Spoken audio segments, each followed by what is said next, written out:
గతంలో ఇదే కుటుంబం మీద కుటుంబ పాలన అన్నారు, ఐదుగురే ఉద్యోగాలు వేరే వాళ్ళకి మీరందరూ ఐదుగురు కుటుంబ పాలన అని మనం అని అవినీతి పరులు లక్షల కోట్లు సంపాదించడం ఇప్పుడు జిల్లాకు ఐదుగురు తయారయ్యారు. అంటే ఇప్పుడు సేమ్ అంతకంటే ఎక్కువైపోయిందా? మీరు లెక్క పెట్టండి, ఒక్కొక్క దగ్గర ఒపీనియన్ చేసి మీరు మీడియాలో చెప్పండి. జిల్లాకు ఐదుగురు తయారు ఆ కుటుంబంలాగా. జిల్లాకు ఐదుగురు, ఎవరు ఐదుగురు నేను చెప్పను, నేను చెప్పను ఇప్పుడే, అవసరం సమయాన్ని బట్టి చెప్పను. ఎట్లా ఇది చేయి దాటిపోతుంది. ఈ రోజు మీ దగ్గర పూర్తి ఆధారాలు ఉన్నాయా? ఎందుకు లేవు? నేను ఇప్పుడు లిస్ట్ చెప్పండి చెప్తాను. ఇంకా మంత్రులు ఎవరో నేను కాంగ్రెస్ లో చెప్పా, నన్ను సస్పెండ్ చేయని ఎవరైనా చేశారు కదా పాప ఆయన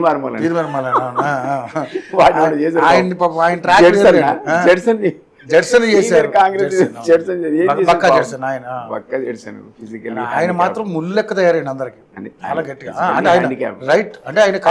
కింద అద్భుతమైన ఇన్ఫర్మేషన్ తీసుకొచ్చాడు. ఎవరిని తిట్టాడో నాకు తెలియదు, చాలా అద్భుతమైనటువంటి ఇన్ఫర్మేషన్ జడ్సన్ చేశారు. పోనీ దిలీప్ కుమార్ సస్పెండ్ చేయమని నాకేం సస్పెండ్ చేస్తే నేను చెప్తాను నీకు పేరు, జిల్లాకు ఐదుగురు ఎవరు, ఇప్పుడు క్యాబినెట్లో ఉన్న ఐదుగురు ఎవరు, అప్పుడు చెప్తా. ఇప్పుడు చెప్పా, ఇంకా నాకు కాసు కూసు ఒక వీక్ లింక్ అక్కడ ఉంది. నేనేమంటున్నా అంటే ఇది కాదు మీకు కోరుకున్న తెలంగాణ. అసలు మిమ్మల్ని మీరు ఎందుకు కలవాలనుకుంటున్నారు ఏంటనేది ఇవి అవకాశం ఇవ్వాలి. నేను ఆయన చెప్తా అనుకున్నా, ఒక బీసీ ఉద్యమం లేస్తుంది, రెడ్లకు ఇచ్చుకుంటే సరిపోదు.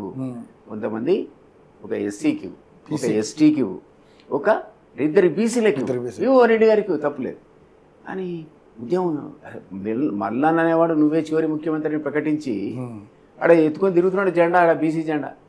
ఇవాళ ఢిల్లీలో నువ్వు బీసీకి 42% కులగణన చేసిన క్రెడిట్ మాదే అని చెప్పి నువ్వు పోయి అక్కడ జంతర్ మందిర ధర్నా చేస్తున్నావు కాంగ్రెస్ తరఫున. ఆ క్రెడిట్ నువ్వు మూట కట్టుకుందాం అనుకుంటున్నావు. ఎప్పుడు వస్తుంది నీకు? నీ చిత్తశుద్ధి కనపడాలి, కార్యాచరణలో కనపడాలి. కాబట్టి నేను చెప్దాం అనుకున్నా, ఈరోజు చేసిన పని చాలా మంచి పని. 42% ఇది నా పార్టీ పరంగా ఆ బిల్లు పాస్ అయినా కాకుండా ఇస్తున్నాను ధైర్యంగా సీఎం ఇచ్చిన స్టేట్మెంట్ ఎక్సలెంట్ స్టేట్మెంట్. ఎస్, నీకు ఆ క్రెడిట్ రావాలి, కానీ నీ వెనక ఉన్న వాళ్ళే నీ గోతులు తవ్వుతున్నారు. నీ వెనకున్న వాళ్ళు నువ్వు చేస్తున్న నీ కష్టాన్ని వాళ్ళు పరిశీలించట్లే. వాళ్ళు నీ అధికారాన్ని అడ్డం పెట్టుకొని వాళ్ళు జిల్లాకు ఐదుగురు తయారై లూటి చేస్తున్నారు బాబు అని చెప్దాం అనుకున్నాను. నాకు అవకాశం ఇస్తే కదా. నేను 4 months నుంచి అడుగుతా, మీరు ఇప్పుడు వచ్చే ఇన్సిడెంట్ దగ్గరికి బ్యాక్గ్రౌండ్ ఇది, నేను ఇవన్నీ చెప్దాం అనుకొని పాపం మిత్రుడే కదా నా దగ్గరికి నేను చెప్పాను లేదు, చెప్పి ఈ సీక్వెన్స్లో చెప్పాను లేదు. ఆయన జైలు నుంచి రాగానే నేను ఎమ్మెల్సీ ఫోన్ చేశాడు, అన్న అర్జెంట్ దగ్గర కలవాలన్నాడు మన ముఖ్యమంత్రి గారు. రండి అన్నాడు. రండి అంటే మా ఇంటికి వచ్చాడు. నేను బిజీ, నాకు ఇక్కడ బేగంపేటలో ఆఫీస్ ఉంది.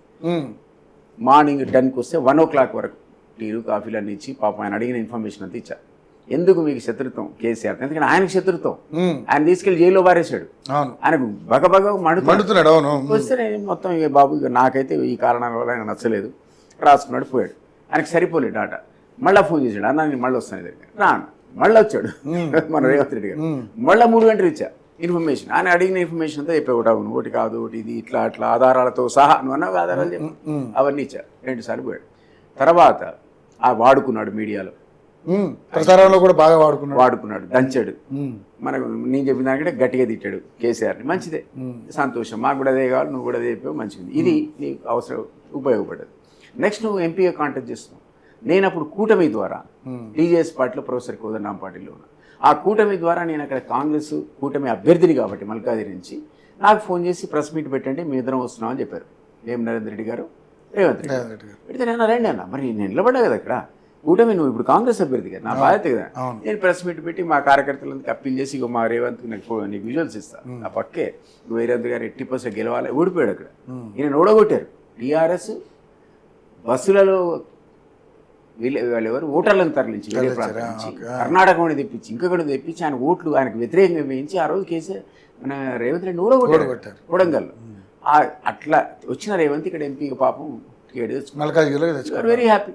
ఆ తర్వాత మేమన్నాం లేదు రేవంత్ రెడ్డికి ఏమి ఓటు వేయాలి, అన్యాయం ఇది, టీఆర్ఎస్ కష్కట్ ఆయన ఓడగొట్టిందని మా కార్యకర్తలని పురమాయించి అట్లీస్ట్ మల్కాజిగిరి నేను కాంటాక్ట్ చేస్తాను కదా. నాకు 37,000 ఓట్లు వచ్చాయి.